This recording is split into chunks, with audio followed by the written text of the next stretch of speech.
کہ شیخ کی صحبت میں آنے سے انسان کو کیسے کیسے نعمتیں ملتی ہیں۔ حضرت حاجی امداد اللہ مہاجر مکی رحمۃ اللہ علیہ تھانہ بھون میں تھے، شروع کی بات ہے۔ حضرت مولانا رشید احمد گنگوئی رحمۃ اللہ علیہ انہوں نے جب درس نظامی پڑھا، فارغ ہوئے تو پڑھانا شروع کر دیا گنگو میں۔ گنگو دیوبند سے دور نہیں ہے، گنگو جو ہے وہ تھانہ بھون سے دور نہیں ہے، قریب ہے، واکنگ ڈسٹینس ہے۔ ایک دن دل میں خیال آیا کیوں نہ میں حضرت کی خدمت میں جاؤں اور حضرت سے دعا کر لوں، ملاقات کر لوں، فائدہ ہوگا۔ چنانچہ جب چھٹی کا دن آیا اور طلباء گھروں کو چلے گئے تو حضرت گنگوئی رحمۃ اللہ علیہ حضرت حاجی صاحب کی خدمت میں تھانہ بھون پیش ہوئے، سلام کیا، مصافحہ کیا۔ پھر رات ہی کا وقت تھا تو اجازت مانگی کہ حضرت اجازت دے دے، میں صبح اٹھ کے جلدی سفر کروں گا، اس لیے کہ مجھے فجر کے بعد طلباء کو سبق پڑھانا ہے اور صبح کے وقت اجازت مانگنی مشکل ہوگی، تو آپ مجھے رخصت ابھی فرما دیجئے، میں اپنے وقت پہ سہولت پہ سفر شروع کر دوں گا۔ حضرت حاجی صاحب نے فرمایا میاں رشید احمد کچھ وقت ہمارے پاس بھی گزار لو۔ عرض کیا کہ حضرت میں استاد ہوں، تعلیم و تعلم کرنے والا بندہ ہوں، اور میں اگر ناغے کروں گا تو طلباء کا حرج ہوگا، نقصان ہوگا، میں چھٹی نہیں کر سکتا۔ حضرت حاجی صاحب نے یہی کہا کہ میاں رشید احمد کچھ وقت ہمارے پاس بھی گزار لیتے، ایک رات ہی گزار لیتے۔ اب دل میں خیال آیا کہ جب حضرت اتنا اصرار کر رہے ہیں تو ایک رات حضرت کے پاس گزارنا کوئی مشکل تو نہیں، تو فرمایا کہ حضرت میں ایک رات یہاں گزار تو لوں، لیکن یہ تو خانقاہ ہے، یہاں رات کو لوگ عبادت میں مصروف رہتے ہیں، کوئی تلاوت کرتا ہے، کوئی ذکر لا الہ الا اللہ کی ضربیں لگاتا ہے، کوئی مناجات میں مشغول ہوتا ہے، رونا دھونا کرتا ہے، تو میں اگر یہاں سوؤں گا تو میری تو رات کی نیند نہیں پوری ہوگی اور صبح کو میرا سفر بھی کھوٹا ہوگا اور میں بچوں کو سبق بھی نہیں پڑھا سکوں گا۔ حضرت حاجی صاحب نے فرمایا میاں رشید احمد آپ اپنی نیند پوری کرنا، آپ کو رات کو کوئی نہیں جگائے گا۔ تو میاں رشید احمد حضرت گنگوئی رحمۃ اللہ نے سوچا کہ چلو اگر یہ شرط ہے کہ میرے اوپر رات کو جاگنا لازم نہیں تو میں نیند پوری کر لیتا ہوں اور اب کی بجائے صبح اٹھ کے روانہ ہو جاؤں گا۔ اب جب یہ فیصلہ کر لیا تو حضرت حاجی صاحب نے اپنے خادم سے کہا کہ میاں رشید احمد کی چارپائی ہماری چارپائی کے ذرا قریب بچھا دینا۔ اب یہ جو قرب تھا نا، یہ جو قرب تھا، اسی میں برکت آنی تھی، اسی میں توجہ پڑنی تھی۔ یہ لوہے نے مقناطیس کے قریب ہونا تھا اور مقناطیسیت کو اس نے بھی قبول کرنا تھا۔ چنانچہ فرماتے ہیں کہ میں رات کو میٹھی نیند سو گیا۔ جب تہجد کا وقت آیا تو میری اچانک آنکھ کھلی، میں نے دیکھا کوئی ذکر کر رہا ہے، کوئی نماز پڑھ رہا ہے، کوئی نماز میں قرآن پاک کی تلاوت کر رہا ہے۔ میرے نفس نے کہا کہ رشید احمد سو جاؤ، بڑی رات باقی ہے، لیکن دل نے کہا کہ میاں رشید احمد ورثۃ الانبیاء میں شامل ہونے کی تمنا تو تمہیں ہے، بڑے دل میں تمنا ہے کہ مجھے اللہ تعالیٰ نبی علیہ السلام کے وارثوں میں شامل فرما لے۔ اور جو لوگ اللہ والے تھے وہ تو راتوں کو اللہ کی عبادت کرتے تھے، کانوا قلیلا من اللیل ما یہجعون وبالاسحار هم یستغفرون۔ ایسی آیتیں دل میں آنی شروع ہوئی کہ تتجافى جنوبهم عن المضاجع يدعون ربهم خوفا وطمعا ومما رزقناهم ينفقون۔ تو دل نے کہا کہ بھئی میں اتنا گیا گزرا کیوں ہوں کہ میں اٹھ نہیں پاتا، میں بھی اٹھ کے کیوں نہ چند رکعت تہجد پڑھ لوں۔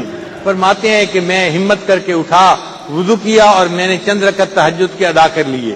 پھر اس کے بعد کچھ وقت فارغ تھا تو میں نے بھی بیٹھ کے لا الہ الا اللہ کا ذکر کرنا شروع کر دیا جیسے باقی لوگ ذکر کر رہے تھے۔ جب فجر کی نماز پڑھی تو حضرت حاجی صاحب کے ساتھ میں نے مصافحہ کیا۔ حاجی صاحب نے فرمایا میاں رشید احمد وہ جو ایک بندہ فلاں جگہ آج صبح بیٹھا ذکر کر رہا تھا وہ کون تھا؟ اللہ والے بھی عجیب حکیم دانا ہوتے ہیں، بات کتنے عجیب انداز سے پوچھی کہ فلاں جگہ جو بیٹھا ہوا بندہ ذکر کر رہا تھا وہ کون تھا؟ تو کہا کہ حضرت وہ میں ہی تھا جو بیٹھا ہوا ذکر کر رہا تھا۔ حضرت حاجی صاحب نے کہا میاں رشید احمد اگر آپ نے ذکر کرنا ہی ہے تو پھر سیکھ کے ذکر کیوں نہیں کر لیتے؟ اگر ذکر کرنا ہی ہے تو سیکھ کے ذکر کر لو۔ تو حضرت گنگوئی رحمۃ اللہ نے کہا کہ ٹھیک ہے حضرت سکھا دیجئے۔ چنانچہ حضرت حاجی صاحب نے ان کے ہاتھ اپنے ہاتھوں میں لے لیے اور بیت کے کلمات پڑھا کر ان کو ذکر سکھا دیا۔ اب ذکر سکھانے کی یہ برکت تھی کہ دل میں شرح صدر ہو گیا. دل نے کہا کہ کوئی بات نہیں، اگر میں 1 مہینہ حضرت کی صحبت میں گزار بھی لوں تو میرا اپنا فائدہ ہے، اور میں طلباء کو کسی اور استاد سے پڑھانے کا بندوبست کر سکتا ہوں. چنانچہ ایک بندے کے ہاتھ پیغام بھیج دیا دوست کو کہ میرے سبق آپ پڑھا دینا تاکہ طلباء کا نقصان نہ ہو، اور میں 1 مہینہ حضرت کی خدمت میں قیام کروں گا.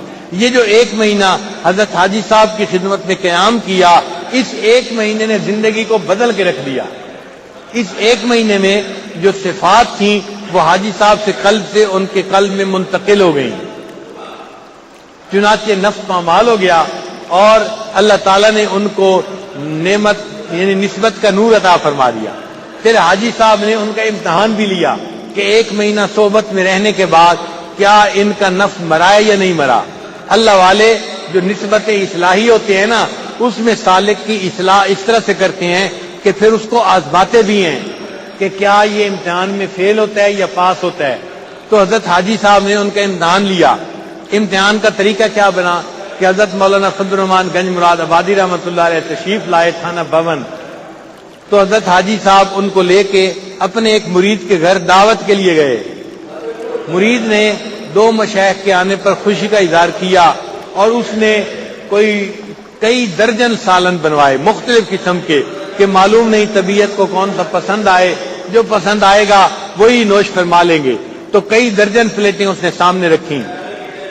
جب یہ حضرات گئے اور دسترخوان کے اوپر بیٹھے تو حضرت حاجی امداد اللہ مواجہ مکی رحمۃ اللہ علیہ نے ایک خالی پلیٹ اٹھائی اور اس کے اندر دال ڈالی، صرف دال ڈالی، اور 2 چپاتیاں لیں اور وہ چپاتیاں اور وہ دال والی پلیٹ میاں رشید احمد کے ہاتھ میں دے کے کہا کہ میاں رشید احمد یہ لے لو اور دسترخوان کے کونے پہ بیٹھ کے کھا لو. یعنی ان کا صرف یہی کھانا تھا. اب دونوں حضرات کے لیے درجنوں پلیٹوں میں کھانے ہیں، مرغے چرغے رکھے ہوئے ہیں، اور میاں رشید احمد کے لیے ایک پلیٹ میں تھوڑی سی دال ہے اور 2 چپاتی ہیں، اور ان کو کہا کہ دسترخوان کے کونے پہ بیٹھ کے کھا لو. اب انہوں نے بیٹھ کے کھانا شروع کر دیا. جب کھا رہے تھے تو نفس محسوس تو کر رہا ہوگا نا کہ ہمارے پیر کے اندر مساوات نہیں ہے، خود تو ان پلیٹوں میں سے کیا کیا نعمتیں کھا رہے ہیں اور مجھے دال دے کے ایک کونے میں بٹھا دیا ہے. مگر اب نفس سنورا ہوا تھا. اب یہ سوالات ذہن میں پیدا نہیں ہوئے. آرام سے بیٹھ کے اس دال کو کھا رہے تھے اور اس دال کو بھی اللہ کی نعمت سمجھ رہے تھے. اچانک حضرت حاجی امداد اللہ مکی رحمۃ اللہ نے ایک سوال کیا، ایک نشتر ان کو چبھویا. فرمایا میاں رشید احمد، دل تو چاہتا تھا کہ تمہیں جوتوں میں بٹھاؤں مگر میں نے تمہیں دسترخوان کے کونے پہ بٹھا دیا. دل تو چاہتا تھا کہ تمہیں جوتوں میں بٹھاؤں مگر میں نے تمہیں دسترخوان کے کونے پہ بٹھا دیا. جب یہ کہا تو حضرت حاجی صاحب نے ان کے چہرے کی طرف دیکھا کہ کیا ایسی بات جو نفس کے خلاف ہے سن کے چہرے پہ ناگواری کے اثرات ہوتے ہیں یا نہیں. مگر اب حضرت گنگوئی رحمۃ اللہ کا نفس تو مر چکا تھا، ناگواری کے اثرات ظاہر نہیں ہو رہے تھے. حضرت گنگوئی نے مسکرا کے آگے سے جواب دیا، حضرت میں تھا تو اسی قابل کہ مجھے آپ جوتوں میں بٹھاتے، یہ آپ نے مجھ پر احسان فرمایا، دسترخوان کے کونے پہ بیٹھنے کی اجازت عطا فرما دی. تو جب حضرت حاجی امداد اللہ مکی رحمۃ اللہ نے ہنستے ہوئے مسکراتے ہوئے دیکھا کہ ایسے خلاف پہ نفس بات کو سن کے بھی نفس اثر نہیں ہوا تو فرمایا الحمدللہ، اللہ نے مقصد کو پورا کر دیا. چنانچہ اس محفل کے بعد حضرت حاجی امداد اللہ مکی رحمۃ اللہ علیہ نے ان کو اجازت خلافت عطا فرما دی. جب اجازت خلافت ملی تو حضرت گنگوئی رحمۃ اللہ علیہ نے کہا کہ حضرت آپ نے تو مجھے اجازت خلافت دی اور مجھے تو اپنے اندر کچھ نظر نہیں آتا، اور آپ نے مجھے اجازت خلافت دے دی ہے. حضرت حاجی صاحب نے جواب دیا، میاں رشید احمد، اگر تمہیں اپنے اندر کچھ نظر آتا تو تمہیں یہ نعمت کی بشارت نہ دی جاتی. بشارت اس لیے دی گئی ہے کہ تمہیں اپنے اندر کچھ نظر نہیں آتا.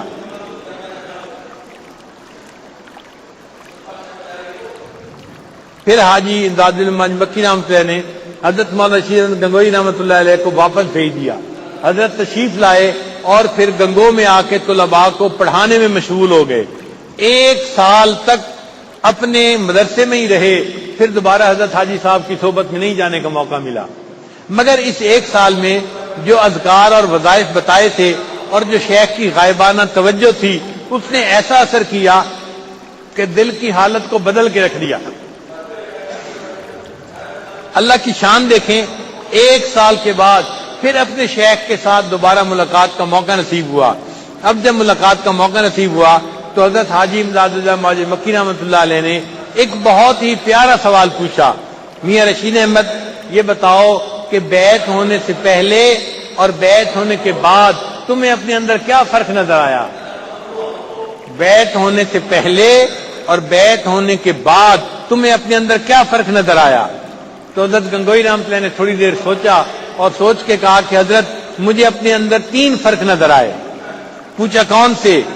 حضرت بیعت جب نہیں تھا کتابیں پڑھتا تھا، کئی جگہوں پہ اشکال وارد ہوتے تھے، لیکن بیعت ہونے کی برکت ایسی ہے کہ اب مجھے نصوص شرعیہ میں کہیں تعارض نظر نہیں آتا، کہیں کوئی اشکال پیش نہیں آتا، ایسا شرح صدر نصیب ہو گیا ہے۔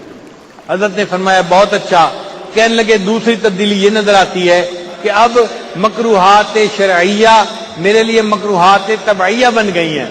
میں پہلے بھی شریعت پہ عمل کرتا تھا لیکن مارے باندھے عمل کرتا تھا، نفس کو مجبور کر کے عمل کرتا تھا، اب میرا نفس وہی چاہتا ہے جو شریعت حکم دیتی ہے۔ مکروہات شرعیہ مکروہات طبعیہ بن گئی ہیں، جن سے شریعت کراہت کرتی ہے، میرا نفس بھی اس چیز سے کراہت کرنے لگ گیا ہے۔ حضرت نے فرمایا اور کہنے لگے تیسری بات یہ، حضرت میں مفتی ہوں، لوگ مجھ سے مسئلے پوچھنے آتے ہیں، میں دین کے معاملے میں لوگوں کی مدح اور ذم کا خیال نہیں کرتا، کوئی تعریف کرے یا بد تعریفی کرے میں ان کو ٹھیک دین کا مسئلہ بتا دیتا ہوں۔ حضرت نے فرمایا میاں رشید احمد دین کے 3 درجے ہوتے ہیں، پہلا درجہ علم ہوتا ہے اور علم کا کمال یہ ہے کہ انسان کو نصوص شرعیہ میں کہیں تعارض نظر نہ آئے، مبارک ہو تمہیں اللہ نے علم میں کمال عطا فرما دیا۔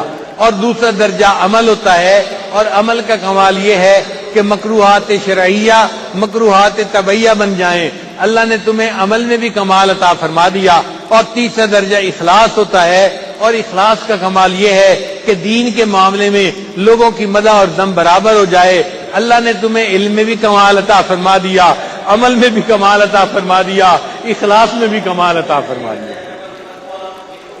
یہ وہ برکتیں ہیں جو بیعت کی وجہ سے انسان کو نصیب ہوتی ہیں۔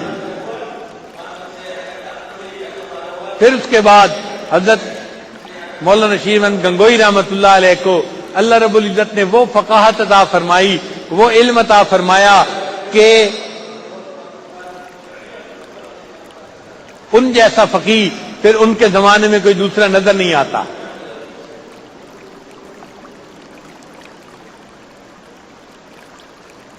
بلکہ حضرت علامہ انور شاہ کشمیری رحمۃ اللہ علیہ کا ایک قول ایک کتاب میں نے پڑھا، وہ فرمایا کرتے تھے کہ حضرت گنگوئی رحمۃ اللہ علیہ کی جو فقاہت تھی وہ علامہ شامی رحمۃ اللہ کی فقاہت سے بھی مجھے زیادہ درجے میں معلوم ہوتی ہے۔ ایسی اللہ نے فقاہت عطا فرمائی، فرمایا کہ وہ فقیہ نفس تھے، اللہ نے ایسا ان کو فقہ عطا فرما دی۔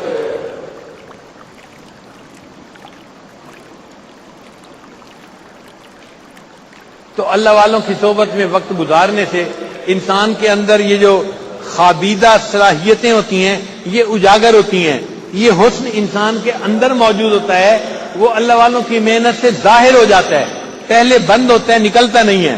یہ ایسا ہی ہے جیسے زمین کے اندر گولڈ ہے، لوگ نکالنا نہیں جانتے تو خزانہ اندر پڑا ہے نکال نہیں پاتے، تیل اندر موجود ہے نکال نہیں پاتے۔